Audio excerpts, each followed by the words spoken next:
Kwa majina naitwa Sijaona Revocatus, ni wakili wa Mahakama Kuu na mahakama za chini yake.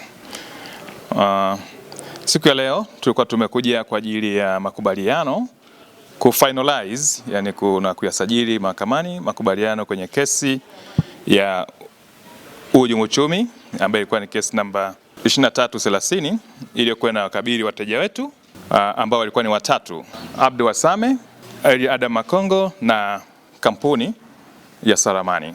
Siku ya leo tumefikia hitimisho baada ya wateja wetu kuwa wamekubaliana na upande wa serikali kulipa kiasi cha fedha ambazo ni Tanzania shillings milioni 700. Na hapa siku ya leo mpaka tunafika hapa, makubaliano yalikuwa ni kwamba nusu ya fedha ile imeshalipwa, na mpaka leo wateja wetu wamelipa kiasi cha shilingi milioni 350 na shilingi milioni 10 kwa ajili ya faini ya mahakama. Makubaliano hayo tayari yamesajiliwa mahakamani na siku ya leo mahakama imeingiza hukumu, ambapo makubaliano yanaonekana kama ni hukumu ya mahakama na wateja wetu wameweza kuwa huru baada ya kuwa wamelipa ile, na mahakama imetoa taratibu nyingine ambazo wanatakiwa zitimize wakiwa huko nje. Pamoja na hiyo pia kulikuwa na faini ambayo imeenda kulipwa sasa hivi, na baada ya hapo watakuwa wakielekea kwenda nyumbani. Kwa hiyo kwa kifupi tu ni kwamba kesi hiyo iliyokuwa nayo leo imefikia hitimisho, na tulikuja tu kwa ajili ya hiyo kukamilisha taratibu za kimahakama. Kwa hiyo tunashukuru kwamba kesi iliyokuwa na wakabili mbele ya mahakama leo imefikia mwisho. Tulikuwa mawakili 4 kwenye hii kesi, ikiwa kuwepo mimi Sijaona Revocatus, Alan Robi, Nasoro Juma ambaye yupo Dar es Salaam kwa siku ya leo hakufika, pamoja na Eric Korogo.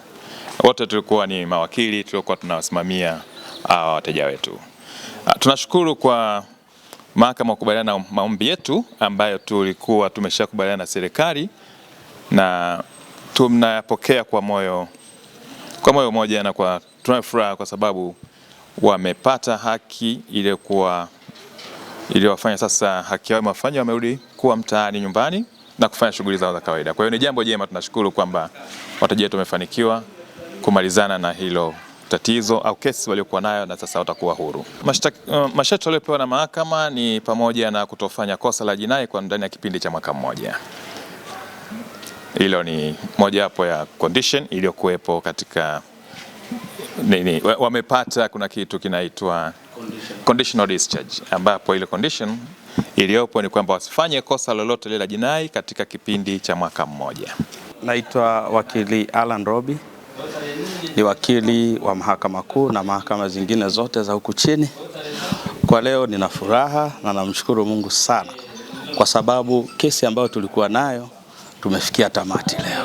Baada ya kufanya majadiliano na serikali, yani jamhuri, tumekubaliana kwamba wateja wetu watailipa serikali milioni 700 kama compensation, lakini pia kuna fine ambayo yani adabu ya shilingi milioni 10 ambayo baada ya kusaini makubaliano, kutia sahihi hayo makubaliano, ni kwamba nusu ya fedha ile ya compensation, yani milioni 700 inalipwa kwa awamu mbili. Yani awamu ya kwanza inalipwa nusu, kiasi kinachobaki kitalipwa kwa awamu 4 ndani ya miezi 12.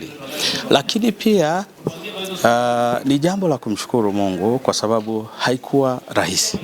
Kwa kweli ni maamuzi mazuri. Tunaishukuru mahakama, tunawashukuru wadau, tunawashukuru na waandishi wa habari, tunawashukuru sana kwa kazi mnayoifanya. Ni kazi nzuri, na kwa kweli ni kwamba kama kuna kesi za aina hiyo, kama mteja ana uwezo wa kufanya kitu kinaitwa plea bargaining, yani mnajadiliana na serikali, mnamalizana nao, mnalipana, ni jambo la msingi. Kwanza, kama ulivyouliza swali lako mwandishi, unaona haijachukua muda mrefu, lakini pia serikali haijatumia, yani jamhuri haijatumia nguvu nyingi kihivyo, lakini tumemaliza ndani ya muda mfupi na tumeelewana.